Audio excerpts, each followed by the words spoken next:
হ্যাঁ, আমরাও একদিন এইরকমভাবে হাঁটতে হাঁটতে পৌঁছে যেতাম কোথায়, দেখাচ্ছি কোথায় পৌঁছে যেতাম। এই সিঁড়িটাতে পৌঁছে যেতাম আর ছুটতে ছুটতে উপরে উঠতাম। আর তখনই আমাদেরকে স্যার ধরে নিতেন আর খুব বকা দিতেন। কেন?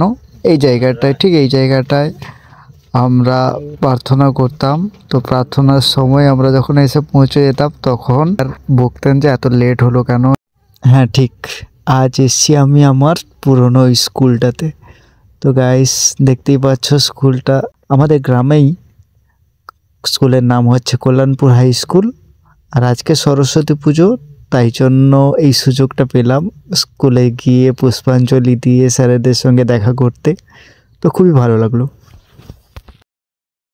তো চলো গাইস, তোমরাও দেখো, ব্লগটা কন্টিনিউ করো, তোমাদেরকেও খুব ভালো লাগবে। তো চলো গাইস, শুরু করি আমার ব্লগ। তো hey guys, welcome to my new another blog. আজকে গেছিলাম সরস্বতী পুজোর দিন। আজকে আমি গেছিলাম আমাদের স্কুলে। তো আমি যে স্কুল থেকে পড়াশুনো করে এসছি ওই স্কুলেই গেছিলাম।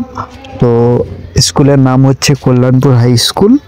আর আজকে গাইস অ্যাকচুয়ালি গাইস আমার কোনো যাওয়ার কোনো কথাই ছিল না, বাট হুট করে আমার কাকিমা আর দিদি যাচ্ছিল। তো ওরা বলল যে চল, আমরাও যাচ্ছি, তো চলো আমাদের সঙ্গে। তে আমি এসেছিলাম, তো আমাকে একটু লজ্জা লাগছিল, বাট চলো ঠিক আছে, তাও চলে এসেছি। এই যে দেখতে পাচ্ছি এত সুন্দর জায়গা। এই যে আমাদের Ratan sir, Ratan sir announce করছেন। তো পুষ্পাঞ্জলি কিরকম কি দিতে হবে না দিতে হবে বা কি করতে হবে এগুলো সব বলছেন। তো গাইস আজকের দিনটা হয়তো আমি কোনো জায়গায় খুব একটা বেশি ঘুরিনি, বাট সত্যি কথা বলতে কি এই জায়গাটায় গিয়ে আমার খুব ভালো লেগেছে, খুব ভালো লেগেছে। আর তারপরে আমি আর কোথাও বেরাইনি, আর ওখান থেকে ডাইরেক্ট বেরিয়ে এসেছি, আর বেরিয়ে এসে একদম বাড়ি চলে এসেছি।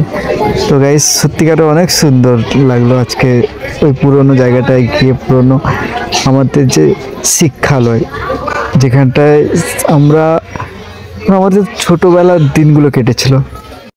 তো গাইস আজকে স্কুলে এসেছিলাম এসে পুষ্পাঞ্জলি দিতে। তো দেখতে পাচ্ছ এই যে আমাদের স্কুল, দেখতে পাচ্ছ এই যে স্কুল। যখন ছিলাম আমরা তখন আমাদের এইটা ক্লাসরুম ছিল। আর এইখান থেকে তো দেখতে পাচ্ছ এই যে প্রাথমিক বিদ্যালয়। সব পুষ্পাঞ্জলি দিয়ে বেরালো বাইরে।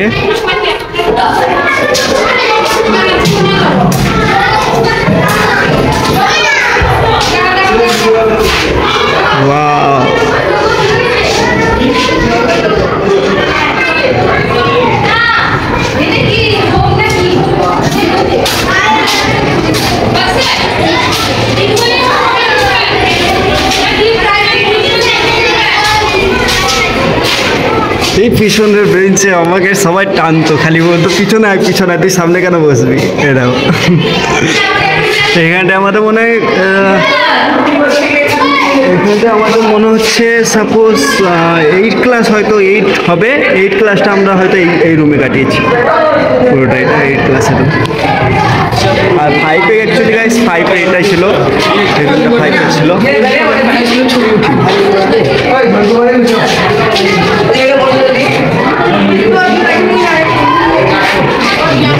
তারপর গাইস নিচে চলে আসলাম। এই যে দেখতে পাচ্ছ নিচে নন্দ স্যার প্রসাদ দিচ্ছেন সবাইকে। তো আমিও প্রসাদ নিলাম আর এই যে খাচ্ছি এখন। আর স্কুলে যত আমি ছেলে মেয়েদেরকে দেখছি ততই আমার পুরনো কিছু দিনগুলো কথা, পুরনো কিছু কথাগুলো মনে পড়ছিল। তো গাইস এটাই আমাদের স্কুল ছিল আর এটাই আমাদের হ্যাপিনেস ছিল। বাট সেই সময় হয়তো আমাদের জন্য এটা হ্যাপিনেস ছিল না, তখন আমরা এটাকে ভাবতাম একটা কারাগার ভাবতাম।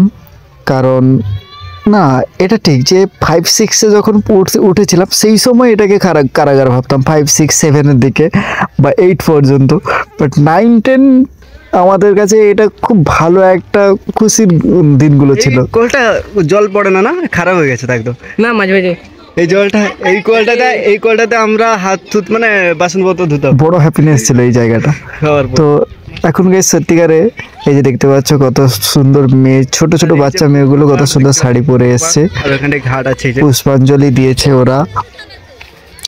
এই যে দেখছো আমাদের স্কুল। আজকের মুহূর্তটা খুব ভালো কাটলো সত্যিকারে।